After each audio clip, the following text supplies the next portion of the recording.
The love affair between Frank Sinatra and Marilyn Monroe was Hollywood's best-kept secret. They were two of the most famous people on the planet yet. As a new book reveals, Marilyn Monroe and Frank Sinatra conducted a clandestine 7-year affair and even planned to marry, all while enjoying relationships with other people.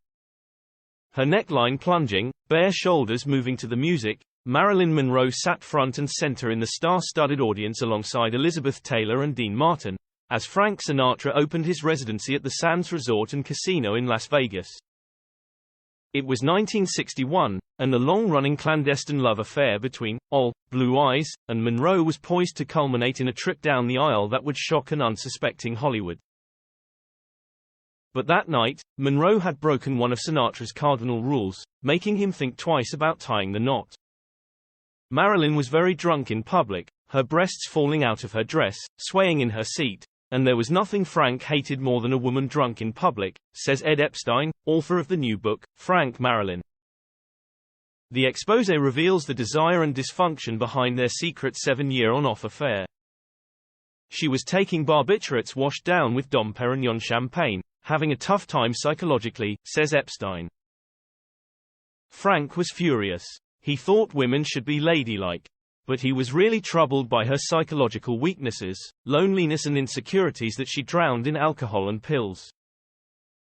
Their marriage plans fell apart, but Monroe and Sinatra remained lovers, friends with benefits, as Epstein puts it, until her death from a drug overdose in 1962, aged 36.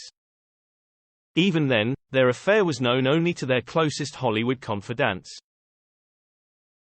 They found excitement in the cloak and dagger secrecy of their romance, reveals Epstein.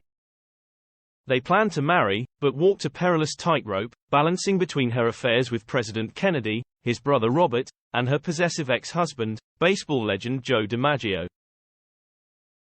Frank and Marilyn wouldn't dare go public, not even holding hands on a red carpet, because both knew how jealous Joe DiMaggio could be. Frank was frightened of DiMaggio, who was a head taller, and the volatile Italian with mafia connections. When planning their wedding, Frank thought that they should tie the knot in Europe, far from DiMaggio. Monroe and Sinatra had begun as friends and became lovers, calling each other Frankie and Norma Jean. They found they shared a lot in common, says Epstein. They understood each other, knowing what it was like to live under constant pressure, public scrutiny and nasty headlines. Both were vulnerable, tormented by insecurities, lonely and isolated by their fame.